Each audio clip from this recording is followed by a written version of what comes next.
उन्होंने वहाँ पर यमराज के सामने पटक दिया। और उसके बाद मैं यमराज के सामने गई और मेरी आंखों पे से उन्होंने पट्टी बांध रखी थी।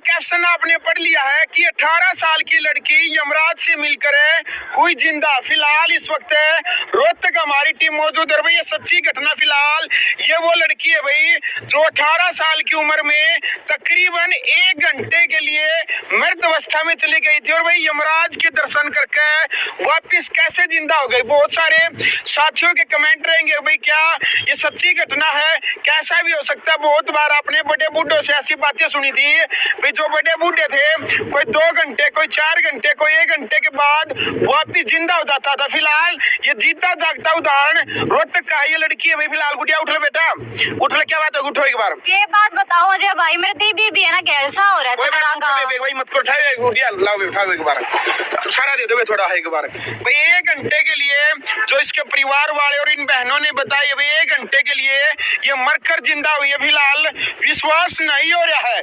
यमदूत इसने लेकर गए थे लेकिन ये वापिस आ गई। गुड़िया क्या नाम, सबसे पहले तो आपका नाम बताओ गुड़िया। मेरा नाम राशि और मैं रोहतक से हूँ। राशि बेटा, ये सच बात है कि आप मर गए थे? हाँ, ये बिल्कुल 100% सच बात है कि मैं मर गई थी। क्या कुछ से हुआ था, मतलब नुका रे भाई 1 घंटे के लिए आप मृत अवस्था में चले गए थे।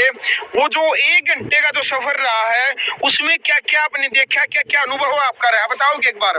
मैं मेरे घर पे बैठ के चाय पी रही थी और मेरी चाय भी पूरी नहीं हुई थी और मेरे आंखों के सामने एकदम से अंधेरा आ गया था। अच्छा। मेरे को तो कुछ पता भी नहीं था कि मेरे साथ हुआ क्या। वो तो बाद में जब मेरे को होश है तो मेरे घर वालों ने बताया कि मेरे साथ ऐसा ऐसा हुआ था। अच्छा। तो जब मैं बेहोश हो गई थी 1 घंटे, तो मैंने देखा कि ना यम के 4 दूत आ गए थे। और वो एक ने मेरे हाथ पकड़ लिया, एक ने मेरे पैर पकड़ लिए और वो बिल्कुल एकदम से उठा के लेकर है ना मेरे को उन्होंने वहाँ पर यमराज के सामने पटक दिया। और उसके बाद मैं यमराज के सामने गई, मेरी आंखों पे से उन्होंने पट्टी बांध रखी थी। वो पट्टी उन्होंने खोली और पट्टी खोलने के बाद मैंने देखा कि ये क्या हुआ। तो मैं एकदम से डर गई थी। तो यमराज बोले कि तुम तो मर गई हो। उसके बाद फिर मैंने उनके सामने हाथ जोड़े, पैर जोड़े, हाथ पैर सब कुछ जोड़ लिए। ठीक है। हाँ, मैं उनके सामने गिड़गिड़ाई भी थी, बहुत रोई थी। और वो बोले कि क्या हुआ, बोले कि यमराज जी मेरी उम्र ही क्या है जो आप मेरे को अभी इतने पहले धरती पे से लेकर आ गए। उस टाइम पे मैं बहुत रोई थी उनके सामने। अच्छा। फिर उन्होंने मेरे को ऑप्शन दिए थे। तो ये बता, बहुत सारे लोगों के मन में ये सवाल होता है कि भी जैसे इंसान, देखो भाई ये वीडियो आप सबके लिए, बहुत सारे जो दर्शक है उनके मन में सवाल होता है क्या यमलोक में सच में हमारे पाप पुण्य जो होते हैं उनका लेखा जोखा होता है।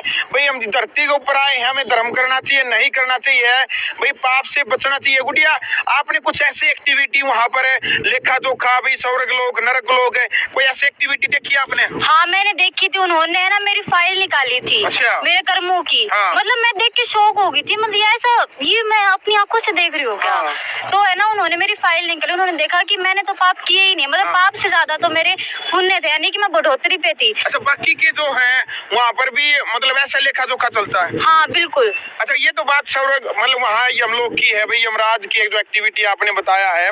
तो उसके बाद जो 1 घंटे भाई आप मृत अवस्था में हो गए थे, परिवार वालों ने सुना भी अंतिम संस्कार की तैयारी वगैरह कर दी थी? हाँ बिल्कुल, परिवार वालों ने मेरे अंतिम संस्कार की तैयारी कर दी थी। पास में दिया जला रखा था और फूल की माला थी, ये सब कुछ देख लो भाई, जिंदा जी के मेले है भाई। ये प्यारी सी गुड़िया इसके घर वाला ने यानी बेड से नीचे उतार दी थी और अंतिम संस्कार की तैयारी 1 घंटे में, यानी बड़े बूढ़े का भाई जिंदा जी के मेले हैं। मरने के बाद तो चाहे आप कितने भी सुंदर क्यों ना हो, चाहे बेटा हो चाहे बेटी हो, चाहे घर के एकलौते चिराग क्यों ना हो, घर वाले पड़ोसी रिश्तेदार नुए कहने लग जाए कि भाई जल्दी करो, तो माटी होगी और इसका अंतिम संस्कार करना, ऐसे बोलने लगे थे। बिल्कुल, ये सब कुछ बोलने लगे थे। तो वापिस 1 घंटा का जो आपका यमलोक का जो सफर रहा है भाई, उसमें फिर वापिस कैसे आना हुआ आपका, कैसे यमराज ने वापिस भेज दिया आप? उन्होंने देखा था कि मैं बढ़ोतरी पे हूँ क्योंकि मैंने पुण्य बहुत ज्यादा कर रखे थे। हाँ, धार्मिक पुण्य बहुत अच्छे कर रखे, क्योंकि मैं भक्ति भी बहुत ज्यादा करती हूँ, इसीलिए। तो उन्होंने मेरे को 2 ऑप्शन दिए थे, या तो स्वर्ग लोग या फिर धरती लोग। तो मैंने उनको बोला था कि भाई मेरी आखिरी इच्छा है सिलाई सीखना। इसलिए मैं उनको बोली कि है ना मेरे को धरती लोग पे वापिस छोड़ दो, मैं टैलेंटेड रीतू इंसान। स्वर्ग लोग को भी ठुकरा दिया आपने? बिल्कुल। अच्छा। मैं टैलेंटेड रीतू इंसान के पास सिलाई सीख के अपना नाम बनाना चाहती हूँ और वही मेरे लिए स्वर्ग लोग है। अच्छा। हाँ। और मान ली बात